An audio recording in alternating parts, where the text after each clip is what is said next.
Hi, everyone. Thank you for joining. I'm here with Chris DeVille, who is the author of Such Great Heights, the complete cultural history of the indie rock explosion. Chris, welcome. Thanks. Really happy to be here, Liam. Yeah, it's good to have you. When did your book come out? It came out at the end of August, August 26th, on St. Martin's Press, and Nice. yeah, it's been a fun ride. What about Yeah, yours? yeah. So, if anyone doesn't know, I'm had a book myself. It came out in April of this year. I've got a copy here, Chris. I haven't got a copy of your book. I read it on my Kindle, but yeah. So I'm the author of Songs in the Key of MP3, which came out in April of this year. And to be completely honest, Chris, when I saw your book was announced, my first emotion was panic because your book was announced just ahead of mine coming out. And on first pass, so my book deals with the musicians of the internet age, but really by that I mean when streaming and digital listening has become absolutely ubiquitous, and the artists of that era, so predominantly the 2010s. But when I saw, say, I think it was Grimes on the cover of your book, and I was like, oh no, I might have written the same book as you. Yeah, Fortunately, that was not the case. yeah. Yeah, I think the era that you were covering in your book was sort of the inspiration for me writing my Mm, book. Was I was kind of like, how did we get there, and yeah. specifically, how did indie rock evolve to the point where it was part of this ecosystem of artists, sort of like, post genre. The whole landscape that you map out in your series, your book is a series of profiles of five artists, super in depth, but the way that you did it, you connected them to, these five figures, to so many other important figures and so much history. And so you've got this kind of sprawling landscape of, sort of boundary pushing 2010s music. And yeah, that's kind of like the world that I was interested in tracing the pathway Mm. to, but I was tracing the path specifically through the world of indie rock. And yeah, so it turns out that I think the books complement each other quite well. Hmm. Yes, and yeah, as you say, thank God that was the case. And yeah, I agree. They are kind of in conversation, and I hope that some people who have encountered either your book but not mine, and vice versa, could read them. Yeah, in sequence, and hopefully kind of have this whole trajectory of the last. Well, yes, yours as this inception kind of in the mid 80s, but really kind of kicks off mid 90s, doesn't it? All the way through to, in quite a satisfying way, kind of when my book begins. Yeah, yeah, that's so. My book, I kind of I was using the 2010s, sort of the rise of the indie pop star, and even, you know, the end point. I had a few different end points in mind. One Mm, of them is Taylor Swift releasing Folklore and people calling mhm, it her indie album because of who she worked with on it and sort of the aesthetic that she chose for it. And yeah, I was trying to kind of work backwards from there to say, like, how did we get here? Like, so the original subtitle of my book was How Indie Rock Went Pop. mhm, And so that for me involved, like you said, it kind of starts in the 80s. The first chapter is kind of like a speed run through the 20th century of like what mhm, was indie rock, sort of before I got to it. I got to it around the year 2000 when I was in high school, and yeah, so from there we sort of trace some cultural phenomena uh, from maybe 2000 up to like 2015-ish, and the last chapter again is sort of cramming a lot of subjects into a short span, just because it's like it felt like there's so much to try to fit in, and it wasn't even close to fitting in everything I would have wanted to fit in, and I don't think I would have chosen complete for my title as I was writing it. You know, the publisher thought that was like, you know, more appealing, you know, more tantalizing for the reader. But I know it's not complete, so if you're reading it, you know, it to some people it probably feels like exhaustive and like overly complete, and to other people they probably can't believe how much I left out. Yeah, I definitely understand the challenge of kind of pitching, and I don't know if this has been some of your experience, but finding out people's perception of this music through their through conversations around the book. Because for me, so the artists that are on the cover of my book are Sophie, Dev Hines, Wanna Tricks But Never, Earl Sweatshirt, and FK Twigs.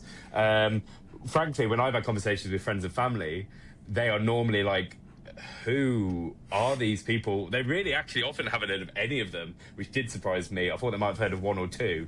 And they say, well, how can this define anything? I don't know who they are.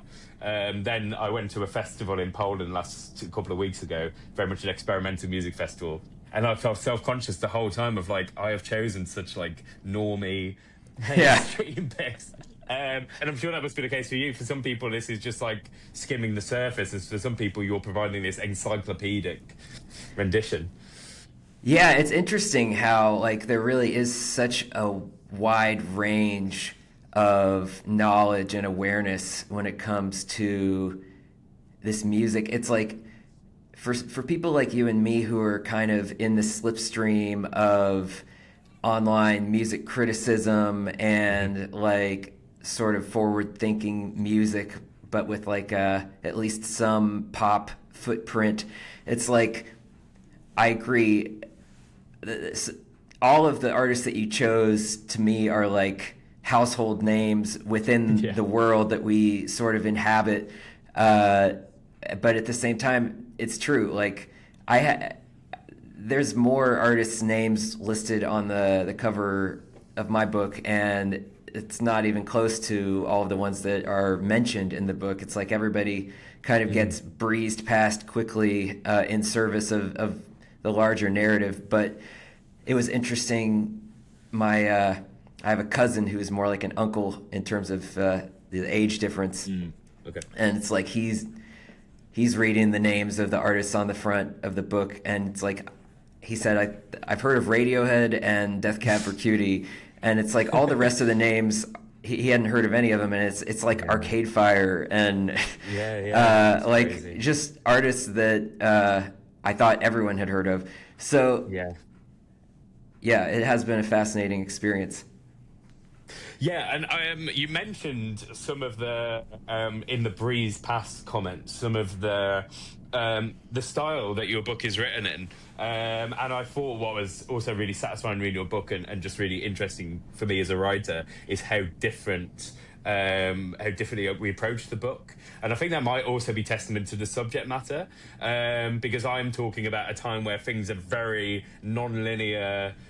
Things are far more abstract and kind of hard to quantify, both in the things we were just talking about, and then completely other categories like genre, whether something is or isn't pop music, the underground, what is the underground, does that exist? So my approach to the book was this kind of drifting in between completely separate universes in a hope to kind of weave them together. And you told a really nice, satisfying series of mini stories that often appear kind of, they overlap slightly, but often put us on the trajectory as a reader, don't they? Where you go through like the like Freak Folk, for example, and then that's just emerged from a chapter about the impact of dance music on indie rock. Or indie, even to abstract it even further. So yeah, I was interested to hear about whether that was just your style of writing, and or whether there were moments when you considered doing other paths. I think that I wrote it this way because I was trying to connect with as broad of an audience as possible. And because I had that, there's a couple reasons. One is because I was working with that framework of how indie rock went pop. And so I'm like, how do we plot the trajectory from point A to point B? And I mean, there's not really just a point A and a point B. Like there's so many vectors happening within the story that I'm trying to tell. But that definitely informed my approach. And then, like I said, I was trying to write it in a way that would connect with the most possible readers, including readers who weren't super familiar with a lot of the artists. You know, I was trying to connect it to fashion and TV and to larger, questions like about race and gender and there certainly technology. Like, I mean, I think even for people who don't share the same musical lineage, it's like most people from my generation had some experience with the same internet stuff. Like, maybe you weren't downloading the same music on Napster, but you were on Napster downloading something. And a lot of them were on MySpace. And certainly a lot of people have been on social media and Spotify.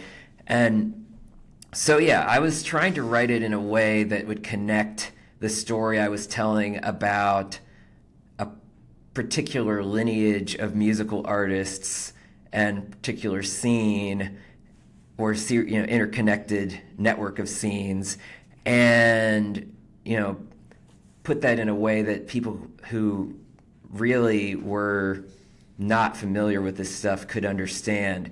But I appreciated when I was reading your book how it's almost like, I mean, as someone who was familiar with the artists that you were writing about, both the sort of headlining stars of the book and the ones whose stories intersect with your main characters, I appreciated the way that you kind of like it very naturally flowed in and out of different narratives and different scenes, and it was almost a collage of these different moments that sometimes you would spell out your points, and other times it just like the connections were made implicitly, just like as you read a portrait of who these people were and what they accomplished and what they were trying to express. You kind of get this sense of this larger landscape it's impossible to sum it up, but I feel like you are able, as you read Songs in the Key of MP3, you're able to understand a little bit about sort of what being online and listening to music was like in the 2010s. Yeah, definitely. I was definitely trying to do a kind of form meets function kind of thing. And you mentioned the vectors and how you were able to chart them, but there's obviously natural pockets which don't completely overlap. Hence the chapters of your book. And I think by the time you get to this time period, the vectors have just exploded to the point where there's no real coherence. And rather than try and fight that and create a clean narrative that didn't exist, I just thought I'd embrace it. And it's actually kind of like was some of the logic of like the bubbles on the book of just like this exploding scene. That was actually some of the intention of just being like, it's kind of shot in all different directions. And I embraced it rather than shot against it. I wanted to pull into some of the material in your book.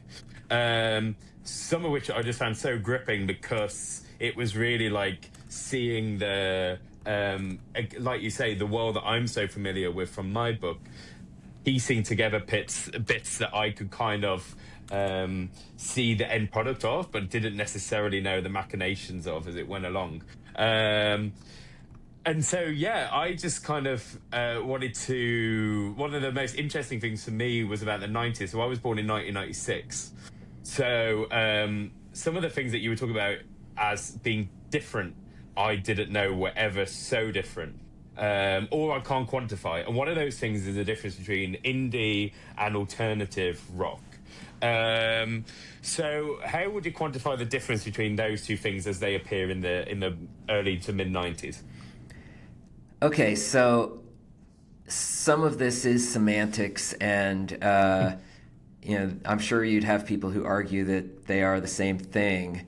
I think the way that I would differentiate it is alternative rock it came to represent sort of the underground rock that made its way into the mainstream, onto MTV. I think indie rock was coming from sort of a punk background, post-punk background, a little intellectual, a little artsy, the college radio type background. There's a wide range of sounds happening if you're talking about like Sonic Youth, Pixies, and the Replacements. Like they're doing different things, but like there's a certain like, I don't know, like, I don't want to say intellectual, but collegiate. There's a college vibe around it. And then I think about bands like Red Hot Chili Peppers and Jane's Addiction, where it's like more sort of like sort of pushing boundaries of society and very sexual, very like, sort of outsider culture, and a little bit harder and heavier. And so then a lot of the bands, like there's a band, if you think about Nirvana, they came out of the sort of indie rock world, but they were heavy in a way where they made sense alongside some of the alt metal type bands. And so, yeah, that's how I sort of differentiated in my mind, was like alternative rock is what was happening on MTV, and indie rock was still happening underground. Obviously there is some overlap. Like I think about Pavement as being like sort of the definitive 90s indie rock band, and they were on MTV to some extent. But it's a little bit nerdier, a little bit more oblique. It's like, it's not, it's very subcultural, like it's not trying to be in the mainstream at all. And so it's funny, like alternative, it's like it's supposed to be like, well, this is an alternative to, I guess, hair metal, but like there was a little bit more of a, I feel like, populist streak to the stuff that ended up catching on. And maybe that's just like a retroactive, like, well, it seems populist because it's the stuff that reached a mass audience. But so that's kind of how I was dividing it in my mind at the time. And especially like I quoted a really smart piece by Nitsu Abebe, the former Pitchfork writer, where he, when I'm in chapter 1, I'm kind of like writing about where indie rock went in the late 90s. And I really feel like there was a reaction against what happened with alternative rock. Is it sort of morphed into this like dumbed down, like you had nu metal, you had sort of butt rock bands like Creed popping up in the late 90s. And in the indie rock world, you had somewhat of a reaction against that, where bands went in more of a sensitive direction, more of a, twee is another word that like we could probably debate what exactly it means, but like you had bands like your Death Cab kind of bands popping up, sort of, and certainly the Elephant Six bands, Neutral Milk Hotel, and all of them. Like there's sort of like an element of fantasy and pleasantness, and it seemed like a reaction against sort of like the burly, hyper-masculine sort of direction that alternative rock went in. Yeah, and I wonder whether there's also a delineation along the lines of just like what we were talking about as our friends and family's reaction to the music we've written about. Whether it's just like there's even just like a demographic kind of thing where it's just like one was kind of for the heads and one was for the heads and not, you know, because there are obviously people who were fans of Neutral Milk Hotel and Nirvana, or at least I presume they were. Yeah. But there were absolutely people who would have listened to Nirvana slightly more passively, maybe, just weren't dedicated music fans, were not followers of reading the music presses, where I guess the indie bands might have a little more traction or kind of actually maybe financially relied upon those independent outlets to feed their independent kind of economic structures. Yeah, I think that makes sense. And then what was also interesting for me was about the OC, which I have to say is a show I had very vaguely heard of. To this moment, sat here with you, I don't actually know what it's about. But the idea that actually you were saying in a book, it seems to actually have had quite a massive impact because of its popularity, and I guess that could have happened or not happened, but it ended up being a very popular show. But then the taste of the people who were choosing the music for it was very indie orientated. So you really think it like had that drastic effect in mainstreaming indie music? I think it did because it just put indie music in front of people who had never encountered it before. A lot of people, because it was a hit show pretty much right away with a young audience. This came out in 2003. The summer of 2003 is when it premiered, and so it's like millennials who were just kind of coming of age and had just started buying Eminem and Insync and Britney Spears albums, and I suppose also like Dashboard Confessional albums.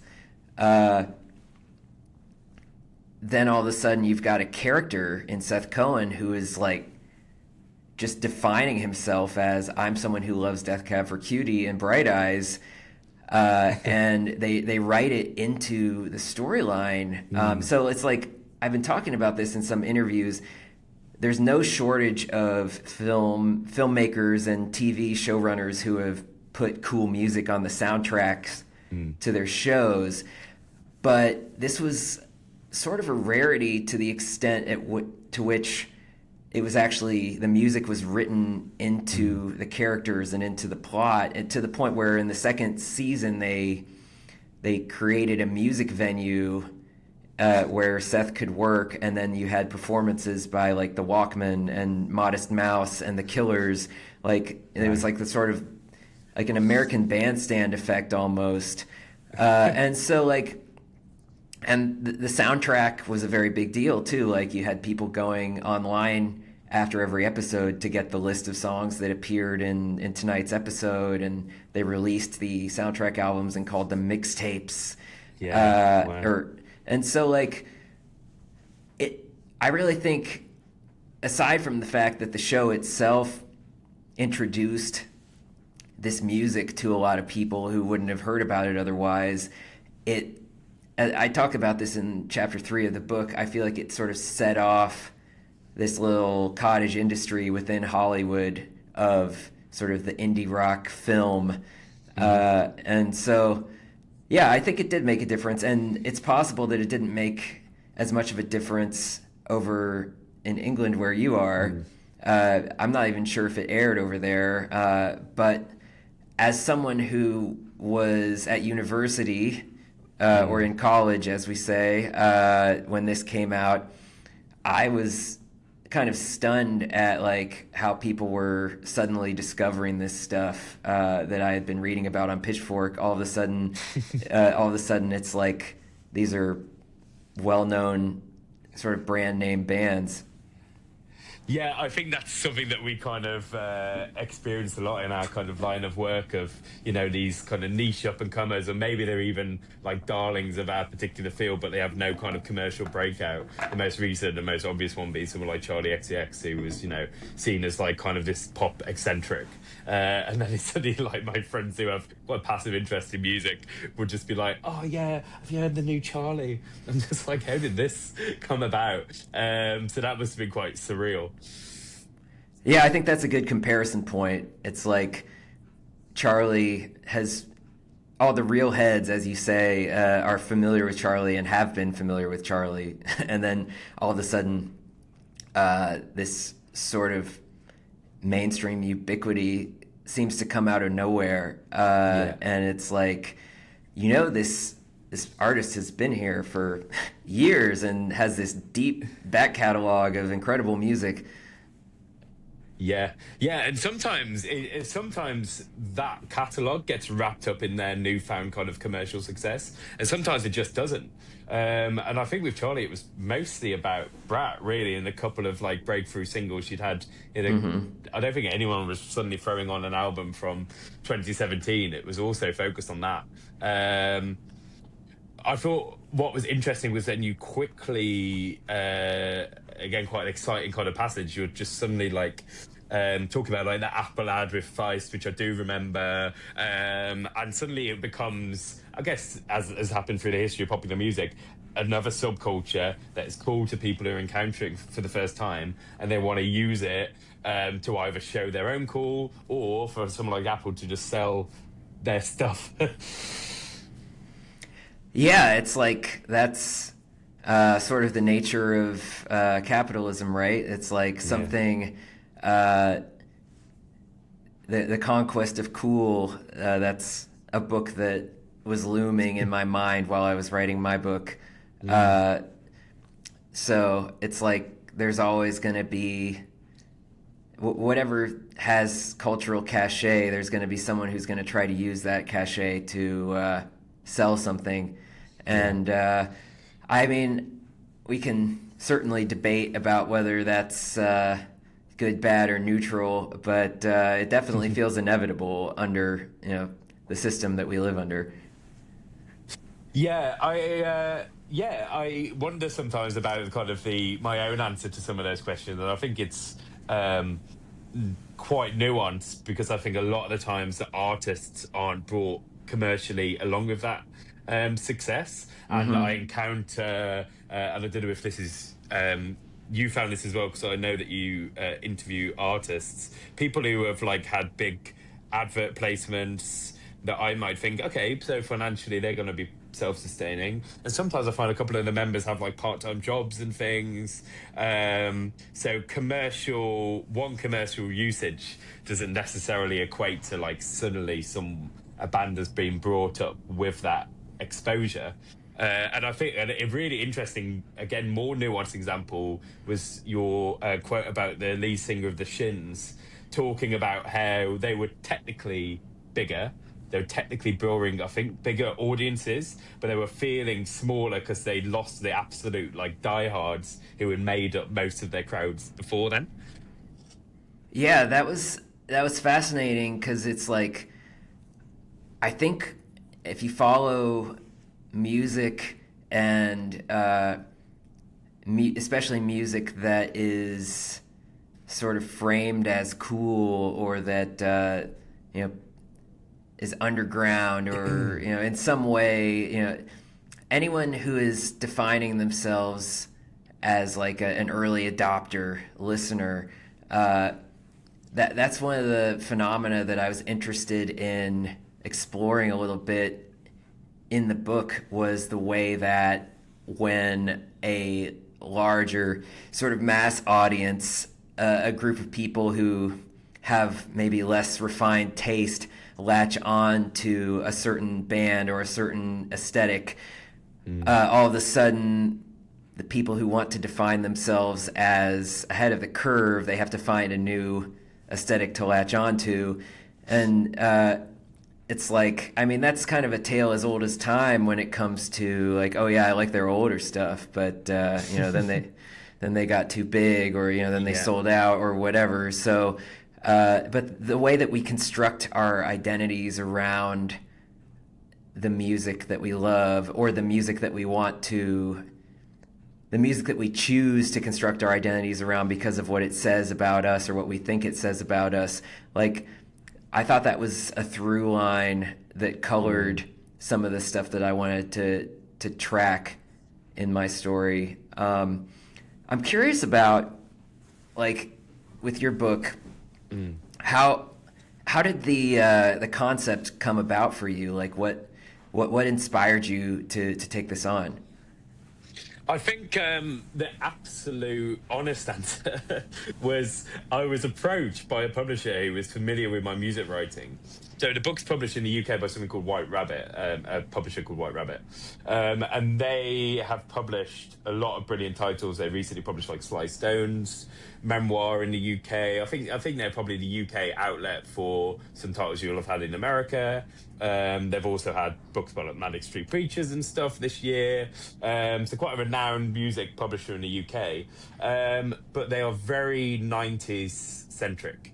Very grounded in 90s alternative rock and rave. And so I encountered the lead editor, someone called Lee Brackstone. And I think he was quite excited to know someone who was under the age of 30, who he seemed to be under the impression I could write.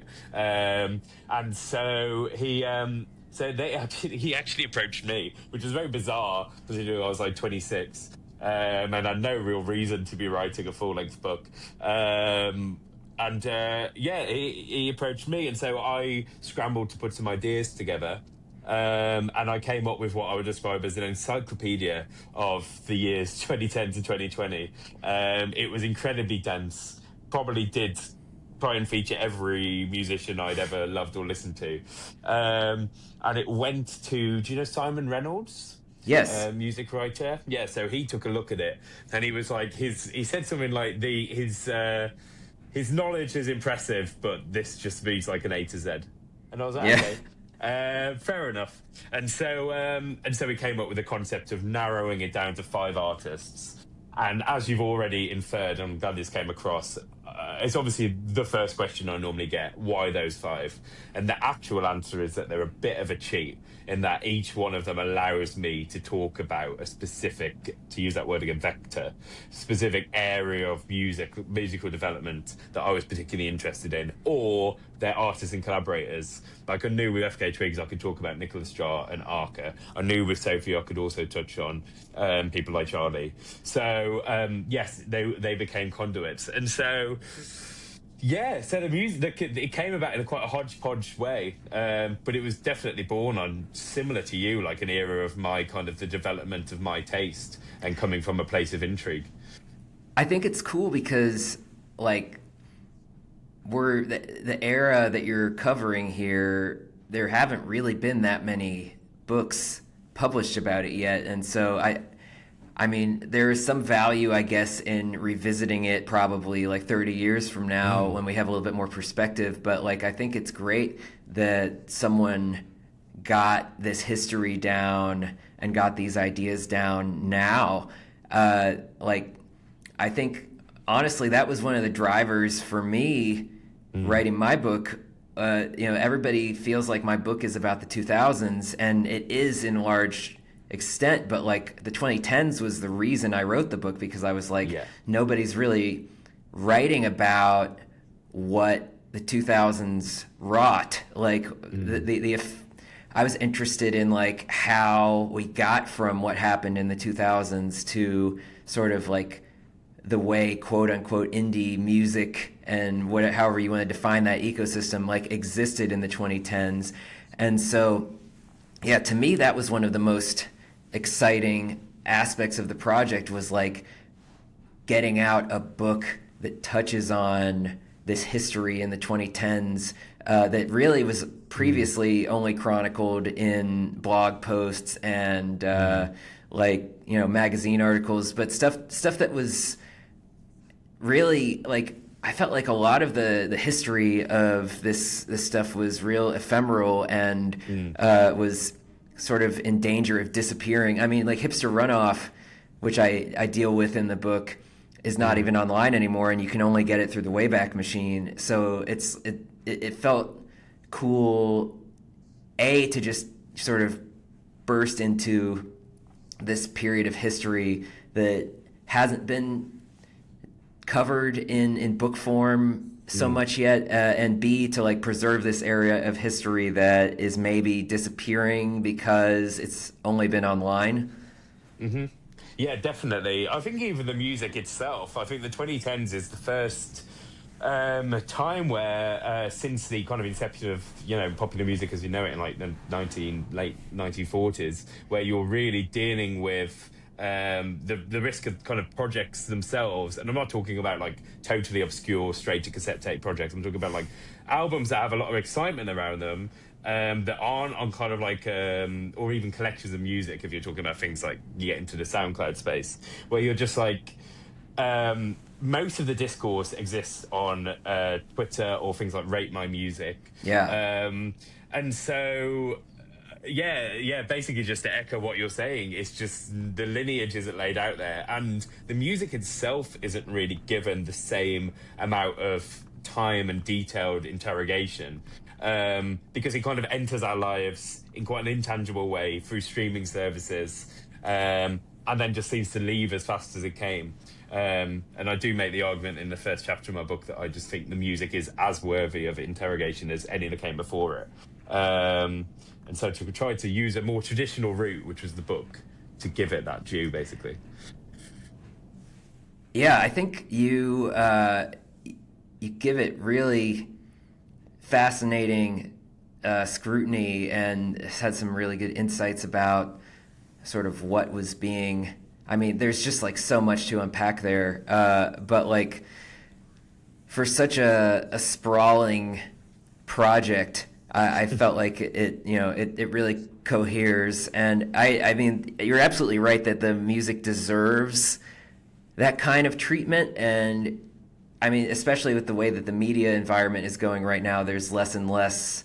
I mean, you're only really seeing that. You're getting to the point where like you're only going to get in-depth critical examinations like on like email newsletters and Substacks. Like, I mean, we've got all these places killing reviews, and I mean, maybe you're lucky and the album gets sort of a thoughtful write-up in the New Yorker or something.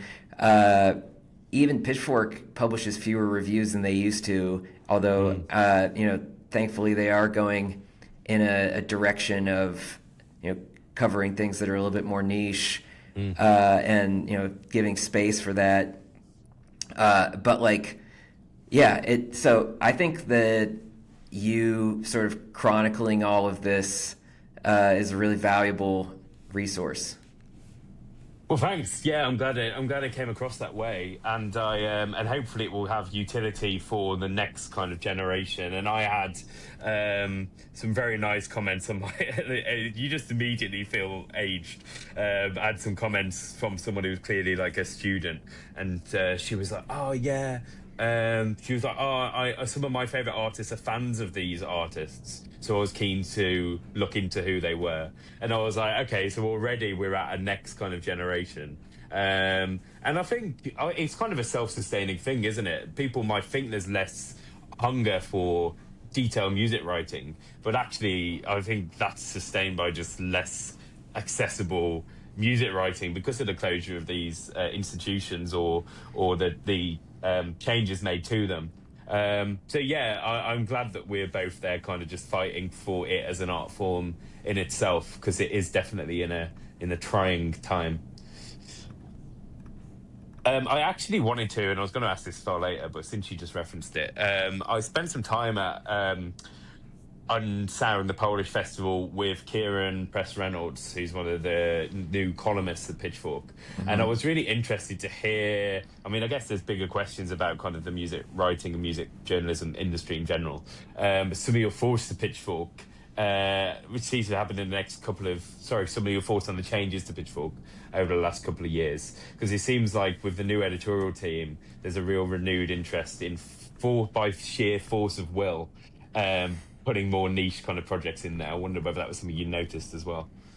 Yeah, absolutely. And it's interesting because like Kieran is covering realms of music that I know very little about, and Yeah. so like I'm excited like that I can load up Pitchfork now and sort of like have my mind and my eyes opened to just like these internet subcultures that as a like 42-year-old indie rock fan, like I don't have a direct connection to some of these worlds, but like Yeah. it's cool for Pitchfork to be fulfilling that role, and so it's like I mean I'm in favor of it. Like I think I'm I don't know if I have a ton to say about it other than like it's been Yeah. cool to have some columnists sort of exploring these things that bringing fresh perspectives in, bringing in things outside of the like music publicist pipeline. You know, like I think that anybody who has been writing about music for a while, you can be in danger of just like just writing about whatever music is served up to you. And I think that there is some value in like just sort of commenting on whatever rises to the top, whatever manages to like transcend the noise and enter into the discourse. Like it's fun to comment on that stuff, but like it's cool that we have this sort of a portal into something that's not just being sort of spoon-fed by publicists. Yeah, no, definitely, I agree, and I do. It doesn't make me wonder whether, and it was interesting. Like, there's a section of your book where you're talking about the establishment of some of these blogs, and you were quickly like characterizing each of them in a way that I kind of hadn't even thought about some of them before. And you said that pace was something. This is completely not what you said, but you talk about it being like kind of like a sophisticates alternative and a bit more kind of. A bit more folk orientated, perhaps, and just ways that I hadn't quite appreciated because I wasn't there to see their initial inception, like their particular nuances. And I was wondering whether the nuanced, or rather particular outlets having very strong particular characters, because everything in the last decade has been about we got to cover everything. Right. It's not the done thing to say, well, we're going to do a particular lane, because that's not how people tend to consume music now. But I wonder whether we may see a return to that, simply because, again, things are becoming so vast and there are so many subcultures popping up online, but they're also disparate through different channels. It might be hard for any one publication to address all of it. I think that's correct. Like, you can't cover everything. And that's, I mean, I personally, we try to keep, at Stereogum, we try to keep abreast of what's going on, but like, I feel like indie rock is definitely like our bread and butter, and I don't think that we can be everything to everyone, and we're really not trying to be. But yeah, I think it's like the fact that there are all of these newsletters that are I feel like are very specialized. It's coming from one person or a few people's distinct point of view, and they're covering music that they love. It's not ideal. Like, I would rather it be publications than just like one person's personal blog. But at the same time, like that was one of the cool things about the blog era, is that it was just a bunch of individual perspectives. So I guess maybe I need to walk back that it's not ideal. It would be ideal if it was publications, just because like it would be nice if it was a little bit more sustainable as a career for journalists to be covering this stuff. I feel like it has to be almost like a side hustle for so many people, and I'm lucky to have a full-time job doing it. But like, I think that is kind of what you see in some of the best coverage right now. Is it's someone with a Substack or some other ghost or whatever platform that they want to use, and they're really digging deep into a specific part of the music world that captivates them. So for someone like me who has always been like more of a generalist and more of a dilettante, I don't know where that leaves me, but yeah, I think that that's a good direction for people to go in. Yeah, and I think it's kind of almost just a completely necessary direction, because if you do try and be all things to all people, then I've never really seen it pay off that much anyway. One of the funniest examples I encountered recently is, I don't know if you saw, but Pitchfork dropped a list of the best 100 rap albums of all time. I did. You can really read through it, see them being very considered about addressing each or lots of different pockets, lots of different sensibilities. And like, yeah, people who were very much like 2018 SoundCloud fans and people who were very much like 1980s early rap fans, all mixed together in a way that I thought was really entertaining, and I thought they did a decent job. And then I follow a hip-hop channel called Dead End Hip Hop, which is 5 dudes in their like 40s from Atlanta, and they reacted to the list and they were just like appalled. They were like, they were calling it disrespectful, they were saying this is like insulting, putting Sexy Red above Doggy Style. It was just like, they were absolutely livid. So even with their efforts to cater to all folks, there's still pockets of the internet that thought they did a terrible job. So yeah, I think specialization might be a way forward, perhaps. But it's interesting that you say that, though, because like the world that you are documenting in your book is so hybridized. It's so like, it is, I mean, it's definitely, all the artists that you spotlighted are very much pursuing their own distinctive vision. Like, it's not like they're trying to be all things to all people. They're just trying to be themselves. But they connect to so many other artists, and they connect to so many sort of converging trends. So like, the tension between specialization and between, sort of the constant intersection of different worlds it's an interesting tension that we all have to exist in as observers of culture.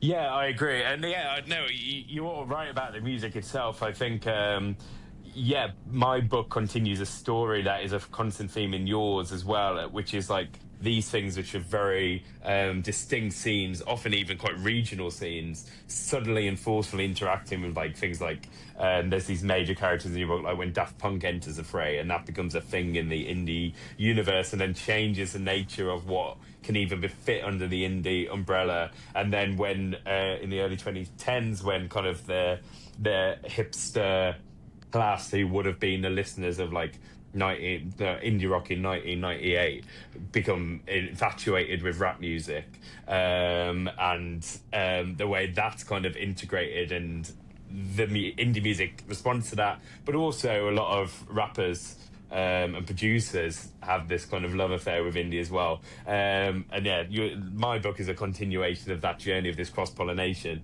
which I think is why I find this particular era so exciting, is it's really things clashing and coming together. It's actually, yeah, carry on. Do you think that, I mean, technology is a big driver. Obviously, it's right in the title of your book, and it's a through line in my book. Do you think that technology, as it currently stands, has pushed away from hybridization? Like, everybody kind of seems like they're more siloed off in their own little world online. It feels like there's so many little bubbles, and it's harder and harder to break out of your little bubble, whether that be like your information bubble or like that might relate somewhat to this question of hybridization versus specialization. Yeah, I think that's to do with specific technologies that have come to dominate our lives in more the past decade. And so I think technology previously facilitated hybridization because, especially when it comes to taste, this concept of someone who might have considered themselves either to be a fan of a particular scene, the stakes of trying something from a music you would never consider listening to went from obviously being, okay, am I going to really spend my, $20 a month I have to buy one record on something that sounds completely unfamiliar, or buy another rock album? Goes from that to just like, well, yeah, I mean, the website I read loves the music I'm talking about and loves this other music. It's going to take me, well, depending on your download speed, an hour or two to check out this other type of music. And if you don't like it, you can just delete it. So I think the idea of everything just being in one amorphous place, being immediately available, either through pirating services, through things like YouTube and then streaming services, increased hybridization. Because it was also simple, same with things like sampling and integrating music into each other, different forms of music. But then when the algorithms really become significant, and there are obviously algorithmic things in 2010, but when Spotify and streaming services really lock onto a person's specific taste and continue to feed back to them what they perceive their taste to be, there might be an element of hybridization in there, because I think that's common for most people now. But will it continue to expand outward? No, it's going to actually drive them down a more insular route. And that's the same with things like social media. The more those algorithms have funneled us a specific political worldview or whatever it might be, that's what's driven these kind of siloing effect. So I guess if it was a graph, it would kind of look like, a vase, I guess, where it's, there was, no, it wouldn't. It would look like an orb. There's a period of narrowness, and then it broadens out drastically. And then I think the exact same systems that previously encouraged perhaps connection, newfound connection socially, and then also new connection sonically with art, now encourage us to silo more. So I think the reason I'm saying things like individualization might be the way to go is because that's the way things are going. I don't know if you'd agree with that, or Yeah, I think that's right. yeah. Good. Yeah, I think another question that came up in my book, and it's actually kind of at the heart of the question of your book, about what is, and I love that idea that seems very obvious question, and then the more you think about it, the more confusing it becomes, which is, what is indie? Something that was concrete, was previously even just like a status in the industry, was a factual thing, and then becomes this aesthetic quality, or even just like an intangible vibe. And I think some of the story of your book is, how did that come to be? I don't know if that was one of the harder things for you to tackle, because it is a little less immediate. Yeah, I mean, I've been trying to explain every time I talk about the book. It immediately became apparent when I was writing the book that like defining indie was going to be crucial, but also impossible.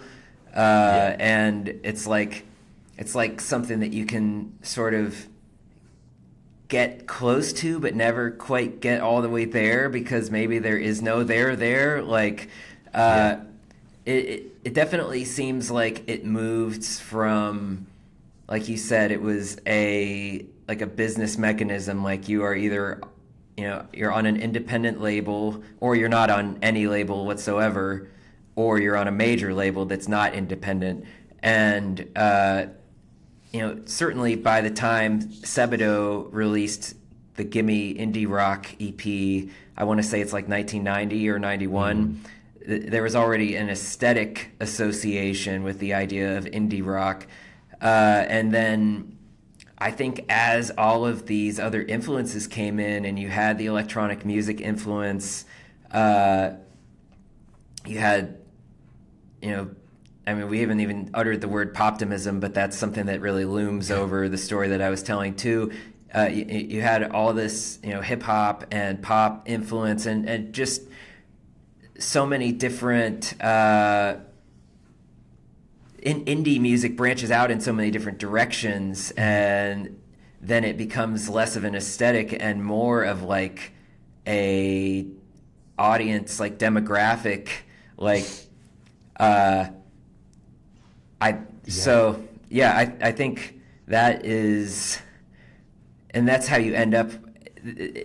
You end up with a situation where like somebody who maybe listens to a lot of like Sirius XM, they think indie is like, I don't know, whatever sounds good at Chipotle, like, and then you've got somebody who is maybe on the, you know, the grittier side of things, and they're like, you know, maybe like listening. You got people who are obsessed with David Berman now, and who just want to listen to like stuff that's a lot more out there, and they listen to indie, but maybe they don't call it indie anymore because like they don't want to be associated with the Chipotle music. Like, there's just so many different permutations of music that have been described as indie. I think you mentioning it's a vibe, that's another way to look at it. It's like, but it's a sensibility or something, and I think that certainly it's a marketing strategy at this point. So yeah, that was one of the things that I wanted to unravel a little bit, was like, you know, how did it go from just scrappy guitar bands to, you know, something like Blood Orange being described as indie music? Yeah. Yeah, definitely. And it's still actually one of the more challenging concepts to wrap my head around. And that's not at all any failing of your book. I just think it's actually testament to how vast that has become. And I think that's also because it was...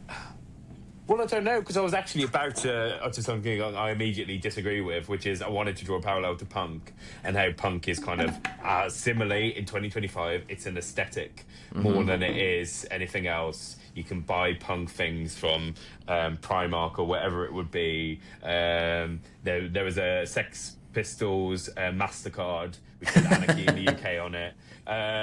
It's just nothing. It's just like a vibe, I guess. But there would be immediately recognizable sonic characteristics as well, of like, this is punk. And even if you're talking about a hip-hop album, if a music writer like you or I wanted to describe a hip-hop album as being a bit punky, there would still be things that we'd expect to hear, the kind of furious energy, big drums, something like that. Something a bit scrappy about it. But I guess, and I was about to say that's less true of indie, because indie was more of a kind of economic marker of just independent labels. But then, as you point out, there were definitely sonic traits of indie. So it's interesting that, or at least, well, I guess indie rock, and just the word indie wasn't then applied to other things. It's tricky. Yeah, it's very slippery, and you know, maybe I can write a few more books about it, and or you'll be 60, just landing on, okay, I've got it. One line definition of indie. Yeah, I mean, the thing is, it doesn't really matter.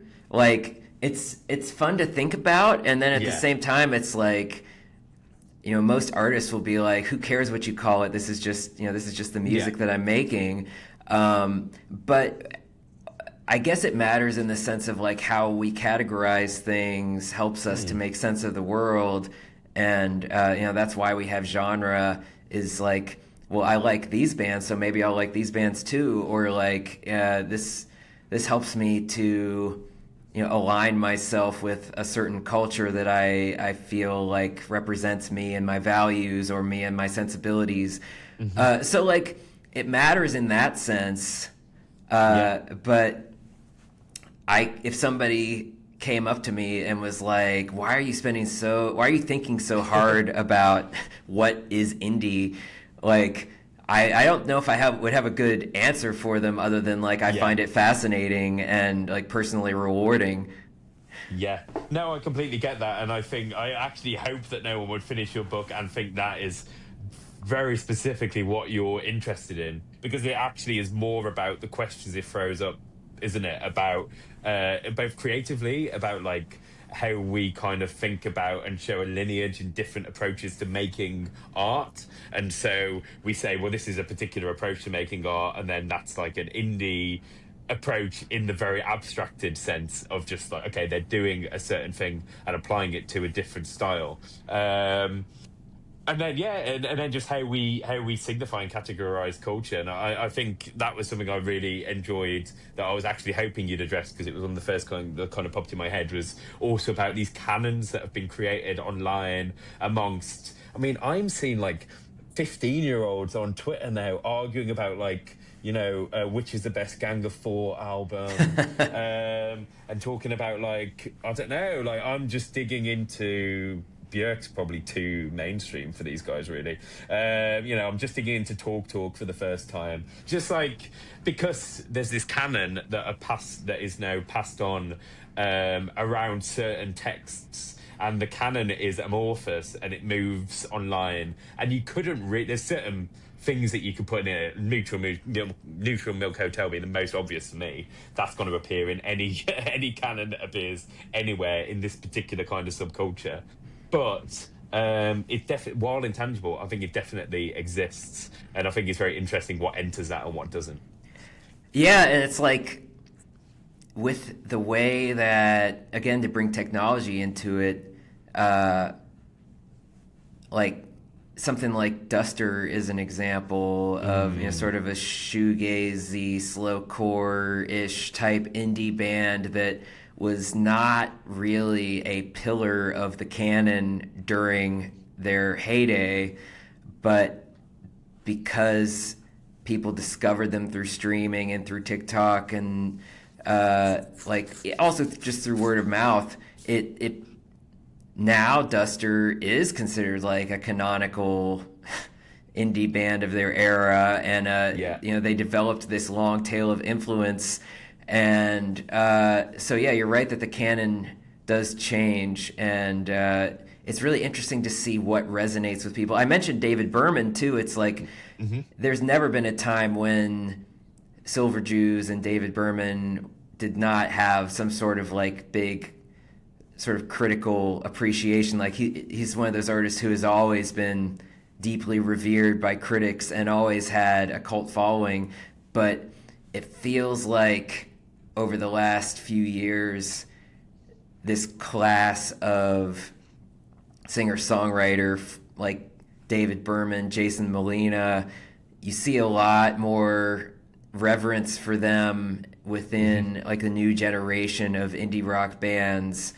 And it's like, again, Jason Molina, Songs Ohia, and Magnolia Electric Company, it's like that was always celebrated by critics, and it always had sort of like an air of reverence around it, but it feels like the imprint that it has on today's indie rock is like, broader and more significant than the imprint that it had 10, 15 years ago. So it's really interesting to see what from the past sort of pops up with renewed relevance or deeper relevance.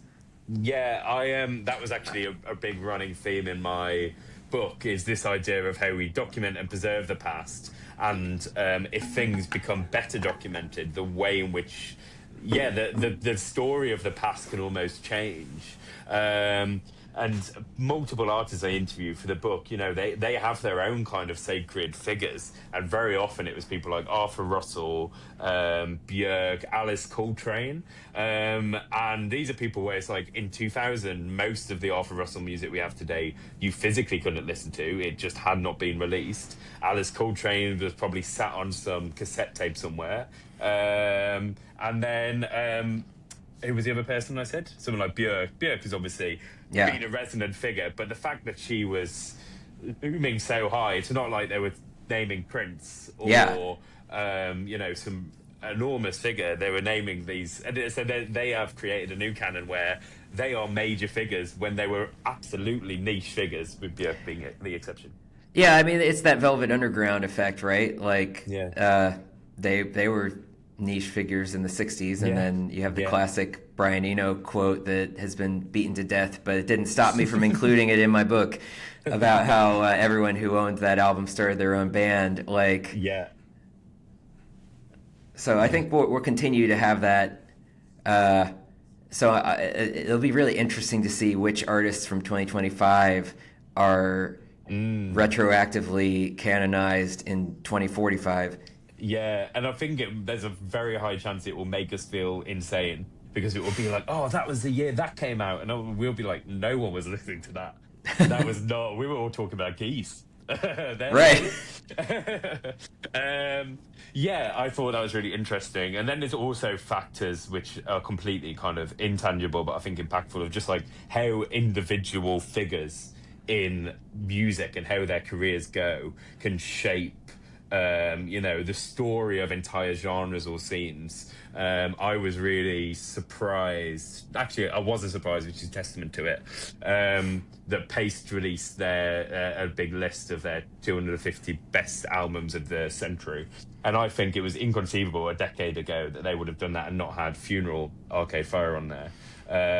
But it was just completely. In fact, they had Funeral might have been on there, but Arcade Fire was pretty absent or pretty low. And I think that's because they have really fallen kind of out of favour. Yeah. But that's a very individualised thing, isn't it? Yeah. I mean, when you say individualized, you mean like we all have our own perspective on the past and what matters to us from the past, or? I meant in terms of how the specific lives and trajectories of specific artists who are key figures, another example being someone like Kanye, who are key figures in a particular space, who were defining artists, and if there weren't negative stories about them further down the line or less high quality music further down the line, would have probably persisted as totemic figures. And right. Their removal, they almost kind of disappear a little from the canon, in a way that I wonder in, like you say, 30 years time, if these bands who were massive era defining artists are kind of seen to be footnotes. Yeah, it's interesting. Like Arcade Fire, it's true. They have certainly been decentered for multiple reasons. I mean, there are the allegations against Win Butler, but then there's also like they really fell off creatively, and people felt like their last few albums were bad. I actually really liked the last one before the allegations came out, but I was like the only critic, I think, who was positive about it. But they... Wait, is this everything now? No, we. Oh, we. No, I can't remember we. I kind of had a passive-aggressive war with them over everything now, because I wrote a post for Stereogum called "Remember When Arcade Fire Were Good," and then they quoted from it, like, you know how sometimes for a movie poster they'll take a quote from a bad review, but they'll like reframe it out of context so it looks like it's a good review. So they did that in an ad that ran on Stereogum, and then they part of their campaign for that album was that they were making sort of parody websites, and so they made Stereo Yum. And we do these album reviews for highly anticipated releases called premature evaluations, and then they published the premature evaluation of the album. Nice. So we had a little, back and forth with that. But yeah, so it is interesting because they were so important. Like they were they're probably the indie rock success story of their generation. I mean, in terms of popularity and acclaim. And you're right that people are not going to be excited to include them in the history of indie rock. But like I certainly felt like I had to include them because it was like that. It was, I mean, Funeral, I have long cited that as like the greatest indie rock album of the 21st century, and so like I'm not gonna leave it out of my history, but it's like you feel a little bit queasy about celebrating it so much, and so yeah, and the same thing with Kanye. It's like you can't leave him out of the history either, but it's like we do these anniversary articles at Stereogum, and we didn't even do one for Late Registration because it was like it just felt like it was in poor taste. Yeah. And so... yeah, it just ends up feeling a bit sour, doesn't it? Yeah, so, I mean, these things just... I like...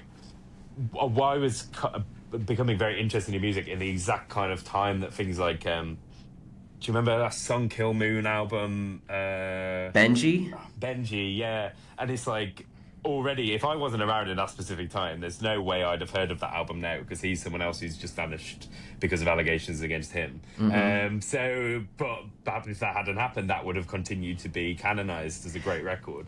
But it's so interesting because his previous band, Red House Painters, Yeah. I feel like you still get a lot of people citing them. So it is interesting, like some artists who've been quote unquote canceled, like you still, some of their older music you do see in circulation. Like, I feel like a lot of people will reference Red House Painters, or even like Phil Elverum. He did the Microphones in 2020 album. He's it's sort of like a personal memoir as like one like hour-long piece of music, and he referenced Red House Painters in that as well. And it's like, it's kind of maybe the similar thing where it's like, if he's honestly reflecting on like the music that was impacting him back then, he can't leave it out. But it feels like some artists, it's more comfortable to engage with the old music from back before they became disreputable figures than it is to engage with the current music. Yeah, definitely. Because I will sometimes listen to early Kanye, because he's so indistinguishable from the person as we know him today. It's quite easy to kind of forget who he became. And then when you get to the later stuff, you're like, oh no, like the sides are really... just bob your head through them. I wanted to kind of draw closer towards a conclusion by talking about the kind of landscape literally in 2025. And I assume, like, your book was actually mostly written not in 2025. Right. Any new words written then. And as always, I mean, my situation has been particularly ridiculous because I submitted the book in October last year.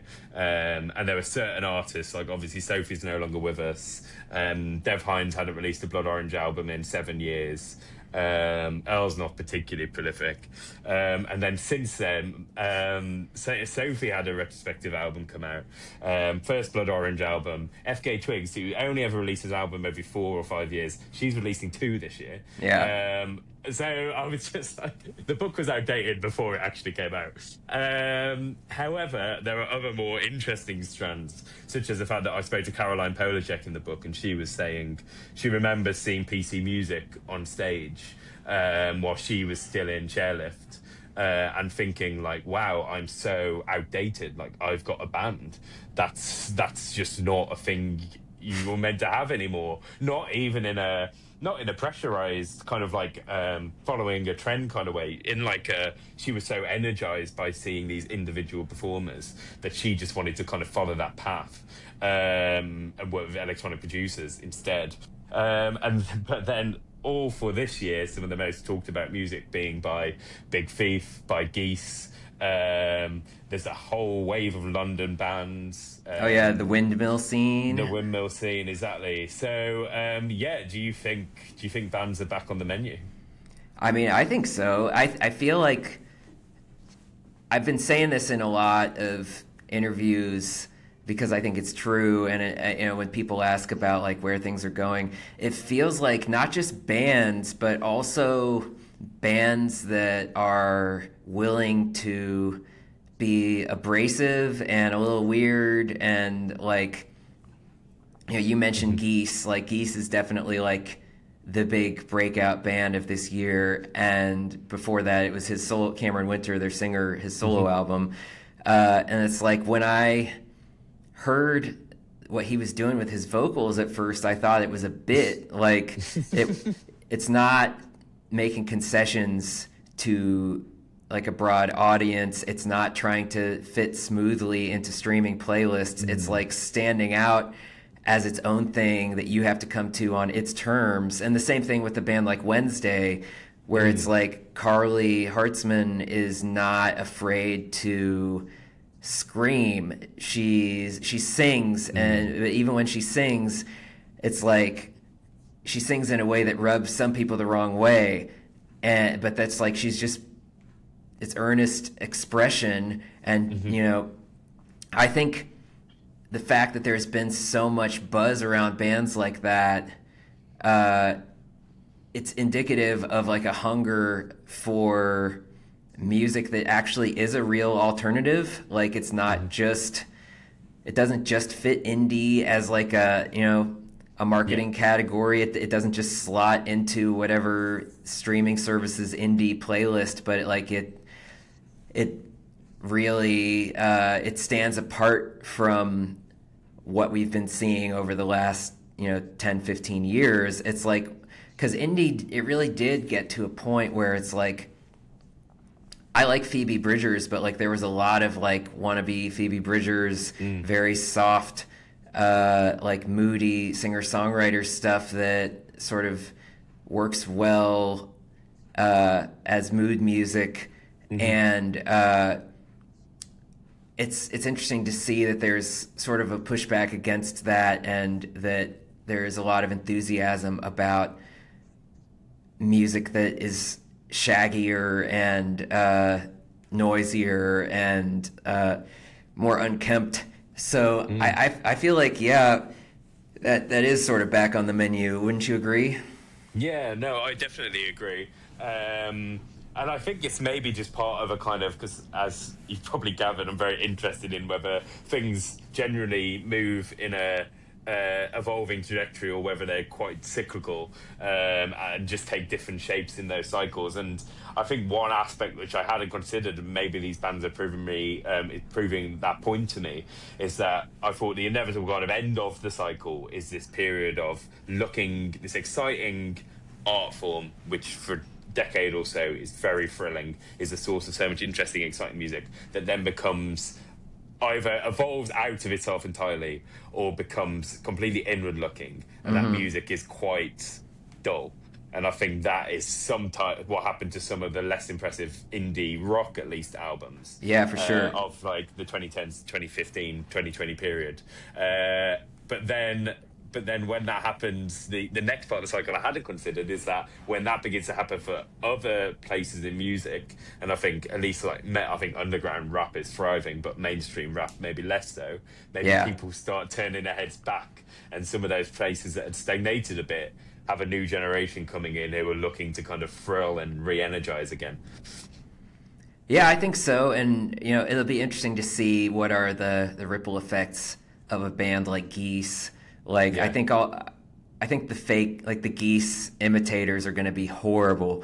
But yeah, because I'm worried only Cameron Winter could really pull that off. Yeah, but hopefully, I mean, ideally, it just shows that there is an audience for bands that are going to, be themselves and do their own thing and sort of be unafraid of that, which is really what, you were talking, the artists that you covered in your book are artists who were doing that, and they weren't doing it in an indie rock context, because I think, like you said, indie rock kind of got to a place where it was sort of a historical preservation of what came before. And so I mean, it's exciting to think that, as someone who, for me, indie rock has always been sort of my bread and butter, my baseline ever since I was a teenager. Like, it's exciting to think about bands that are able to sort of rip up the playbook and actually find something new within that arena. Yeah, absolutely. So I did want to end on a specific kind of close us out question, which I emailed you some questions before this, and if I was going to include one, it should have probably been this one, which is the one I didn't include, because it's the one that puts you most on the spot. But I was interested because your book covers a few decades, but I think maybe if we focus on 2000s and then the 2010s, particularly because my book is very much set in the 2010s, I'd love to know one single album that you thought defined, or if you were to introduce an alien to the particular era of indie music in all its permutations, what would that be for the 2000s and then for the 2010s when things get a little weirder? Oh man, I think it would have to be Arcade Fire for the 2000s. Like it. I don't know if it would be Funeral, or, I mean, once you get to the Suburbs, you're technically in the 2010s. That's the one that won the Grammy. But Funeral really captures the transition happening from like sort of scrappy lo-fi underground into like more like arena scale bombast and like sort of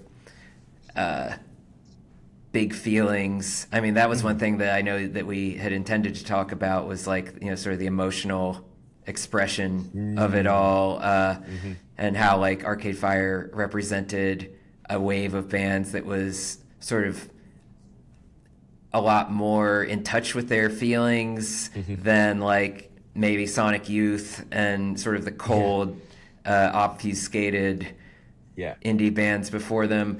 But yeah, Very so sincere as well.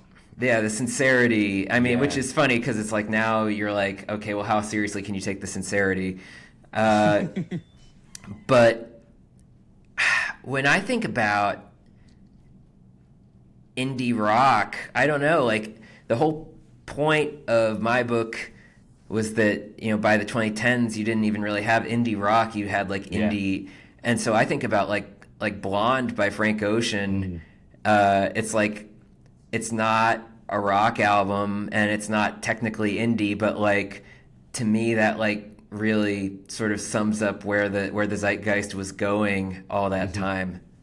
Yeah, definitely. I think that's a really good choice because it also encapsulates some of the things that happened in the interim between, you know, how do you get from Suburbs to Blonde in the space of 6 years? And I think all those things that we talked about from honestly, including like Vaporwave and some of the sampling, but Chillwave especially, the rise in interest and the complication of R&B, and then some of the introspection about R&B being far too limiting a term, and some of their Frank is, there's aspects of like the Beach Boys and Blonde, isn't there? There's aspects of kind of totemic indie rock, people who really influenced indie rock.